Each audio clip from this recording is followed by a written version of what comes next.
প্রথমে আমি চাল দিয়ে দিচ্ছি, সাজিয়ে নিচ্ছি।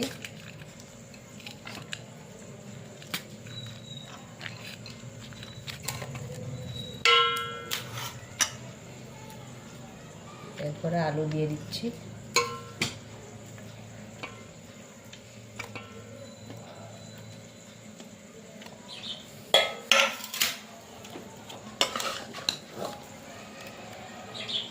চিকেনটা দিচ্ছি।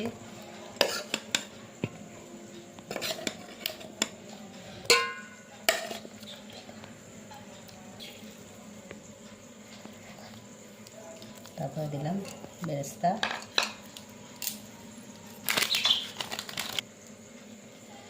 অল্প বিরিয়ানি মশলা দিলাম। এরপর আবার চাল দিয়ে দিলাম।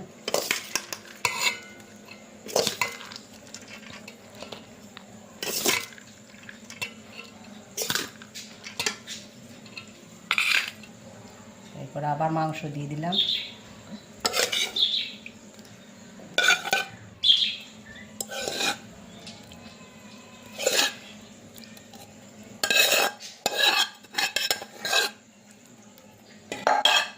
এরপরে ডিমটা দিয়ে দিলাম।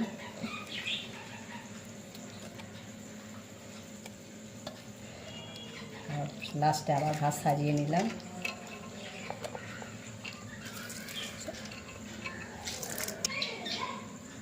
উপর দিয়ে গাওয়া ঘি দিয়ে দিলাম।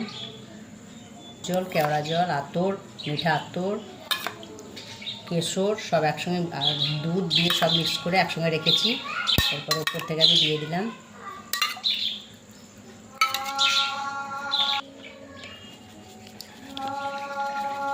লাস্টে বিরিয়ানি মশলা দিয়ে দিলাম।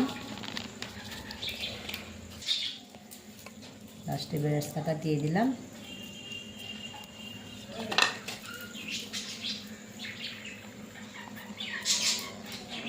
আমি চারিদিকে আটা দিয়ে লেয়ার করে নিয়েছি। এরপর আমি ভালো করে ঢাকাটা লাগিয়ে দেবো, দিয়ে 45 মিনিট দমে রাখবো। আবার 45 মিনিট পরে তোমাদের কাছে আবার ফিরে আসছি।